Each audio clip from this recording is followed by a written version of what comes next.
91년 전인 1930년 12월 한국감리교회는 큰 전환점을 맞이합니다.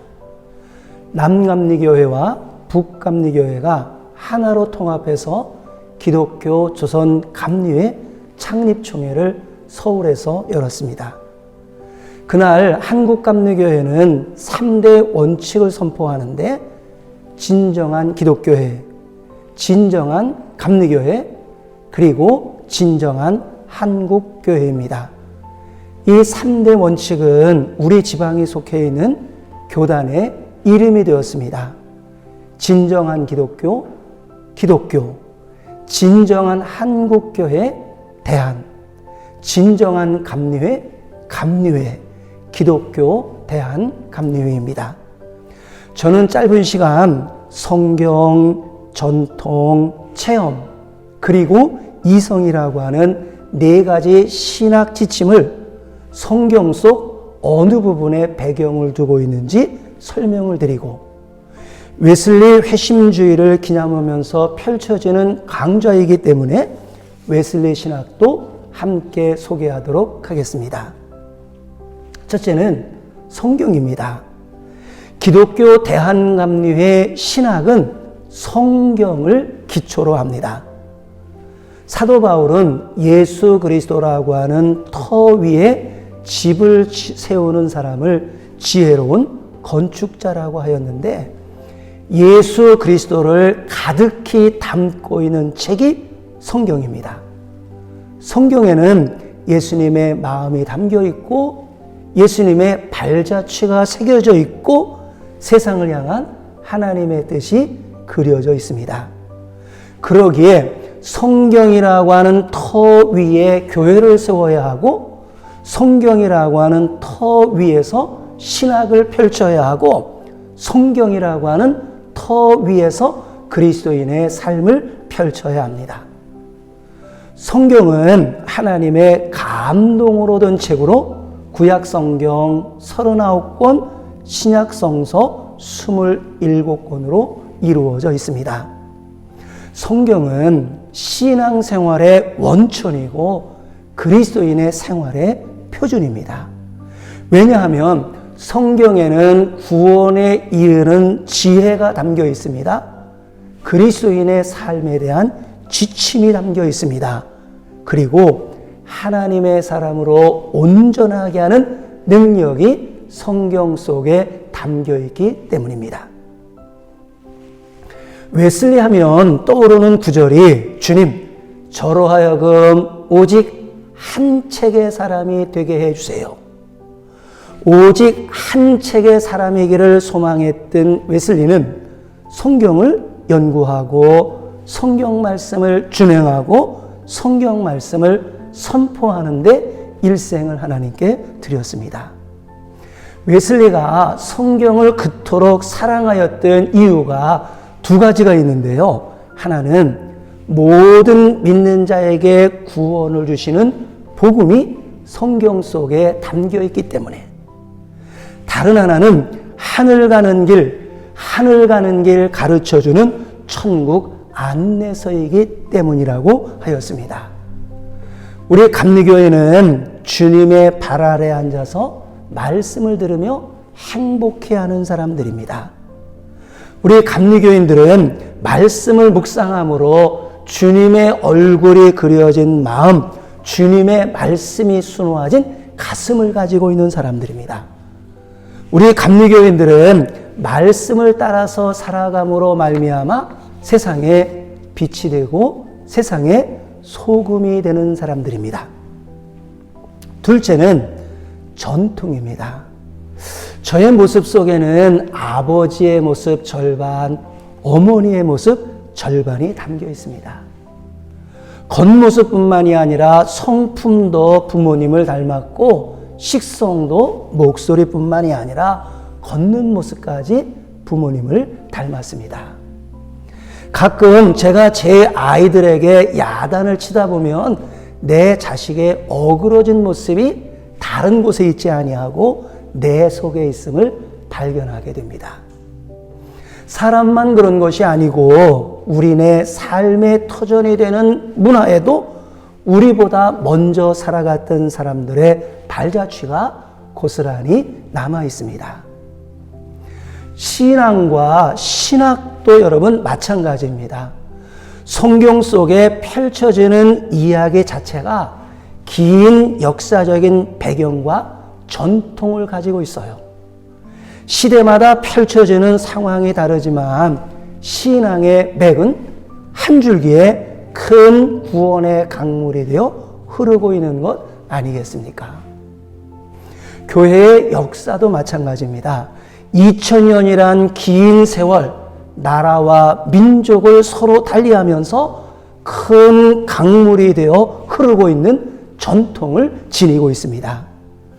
그러기에 기독교 역사 속에서 성경이 어떻게 해석되었는지를 살피고 기독교 전통 속에서 신학이 어떻게 흘러왔는지를 살피고 교회가 어떻게 세워졌는지를 살피는 전통은 매우 소중한 가치입니다. 웨슬리는 교회의 전통 중에 로마가 동서로 갈라지기 전인 초대교부들의 신학설을 아주 소중하게 여겼습니다. 그 이유에 대해서 시대적으로 예수님에게 가까이 가 있는, 예수님에게 가장 가까이 가 있는, 시간적으로도 사도들에게 가장 가까웠던 시대가 그때이기 때문입니다. 웨슬리는 이렇게 말합니다. 제가 교부들의 문헌을 중요시하는 이유, 순전한 기독교회가 그곳에 담겨 있기 때문에 가장 확실한 기독교 진리가 교부들의 신학서 속에 남아있기 때문이라고 하였습니다. 웨슬리는 교회의 전통 중에서 교부들의 신학과 함께 종교개혁자들의 영성에 관한 문서를 소중하고 귀하게 여겼습니다. 감리교회는 부패한 카톨릭 교회를 개혁하는 데서, 그릇된 영국 국교회를 개혁하는 데서 출발하는 것입니다. 그리고 그 개혁은 성소로 돌아가는 것이었기에 종교개혁자들과 어깨를 나란히 합니다. 그러기에 감리교회의 신학은 초대교부들의 신학서와 종교개혁자들의 영성문서를 소중하게 여기는 전통을 지니고 있습니다. 세 번째로는 체험입니다. 역사 속에서 위대한 삶을 살았던 사람들을 기념할 때 그분이 태어난 날을 기념하든지 그분이 돌아가신 날을 기억하든지 그것도 아니면 큰 업적을 이루었던 날을 기념하는데 우리는 웨슬리 목사님을 기념할 때 그분이 회심한 날을 기념하고 그분의 회심 체험을 기억하게 됩니다. 성서 속에서 사도 바울도 그렇잖아요. 다메섹으로 가는 길에서 부활하신 주님을 뵙게 되면서 완전히 새로운 삶을 펼칩니다. 교회를 박해하던 사람이 복음을 전하는 그릇이 되어서 새로운 길을 펼치게 되는 전환점에 체험, 경험이 자리 잡고 있습니다. 그날의 체험이 복되고 소중하기에 사도행전을 읽어보면 그날의 체험을 한 번 기록하는 게 아니고요. 2번 기록해야 하는 게 아니고 3번 반복하여 기록하고 있는 것을 우리는 보게 됩니다. 신앙적인 체험은 분명 소중합니다. 성경에 게시된 말씀이 내게 체험되고 나에게 경험될 때 살아 움직이는 말씀이 되는 것이잖아요. 성경 속에 문자화되어 있는 말씀을 로고스라 이름한다면 성령께서 주시는 감동을 따라서 내가 이해하고 내게 경험되고 내게 적용되는 말씀을 레마라고 하는데 로고스가 레마되는 과정에 경험과 체험이 자리하고 있는 것입니다. 이러한 체험으로 성령님께서 내게 주시는 내적 증거를 간직하게 되고 그 내적 증거가 내 삶으로 드러나게 될 때 성령의 열매가 되는 것입니다. 그런데 우리 감리교인들이 조심해야 할 것이 있습니다. 체험이라고 하는 것이 지극히 주관적이고 개인적이라는 것입니다. 그러기에 성숙한 감리교회는 내 체험의 내용이, 내 경험의 내용이 성서적인지를 늘 살펴야 합니다. 사도 바울이 그랬거든요. 사도 바울은 고린도 교회에 보내는 편지에서 세 번째 하늘을 다녀온 경험을 이렇게 적어냅니다. 내가 그리스도 안에 있는 한 사람을 알고 있습니다. 그 사람이 14년 전에 셋째 하늘로 끌려 올라갔었습니다. 그가 몸 안에 있었는지 몸 밖에 있었는지 저는 모르지만 하나님은 아십니다.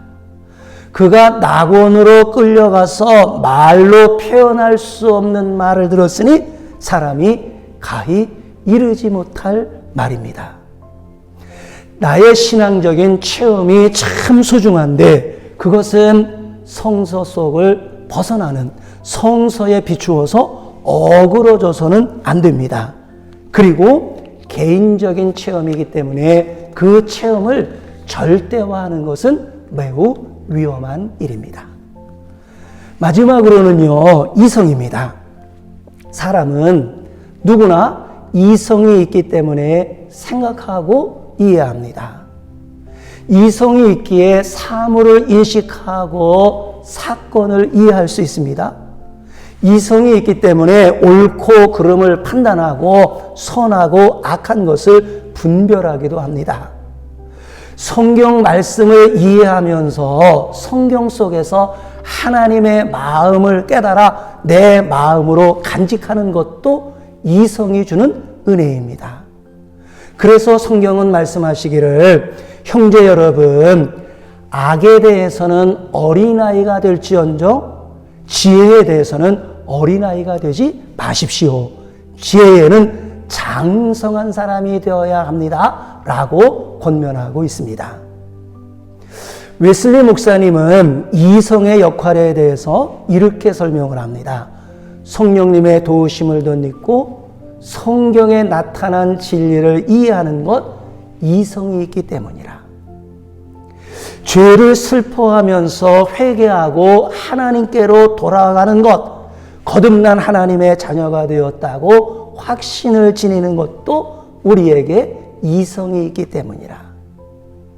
주님의 마음을 가지고 주님을 닮아가고 따라가는 것이 무엇인지 이해하면서 감격하고 기뻐할 수 있는 것도 이성이 있기 때문이라고 했습니다. 이성은 분명 하나님께서, 지혜는 하나님께서 우리에게 주신 복된 선물임에 분명하지만 사람이 지닌 이성에는 한계가 있다고 하는 것을 잊지 말아야 합니다.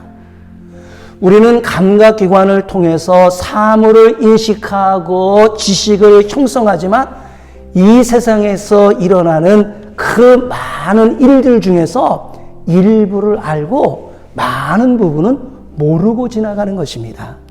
그렇게 우리가 지닌 이성에는 한계가 있는 것입니다. 더더욱 영적인 일은 이성으로 이해하는데 분명 한계가 있습니다. 그래서 성경은 말씀하고 있습니다. 사람의 지혜에 이성을 가지고 영적인 일을 분별할 수 없습니다. 영적인 일은 영적으로 분별합니다. 라고 하였습니다. 그러니 성경의 내용 중에서 이성적으로 이해되는 것만 내가 받아들이고 내 이성을 기준으로 해서 이해되지 아니하는 성경의 어느 부분을 뽑아낸다고 하면 그처럼 위험한 신앙은 없는 것입니다. 이성에는 한계가 있기 때문에 그렇습니다. 감리교 신학 지침 모두 넷이었어요. 성경, 전통, 체험, 이성.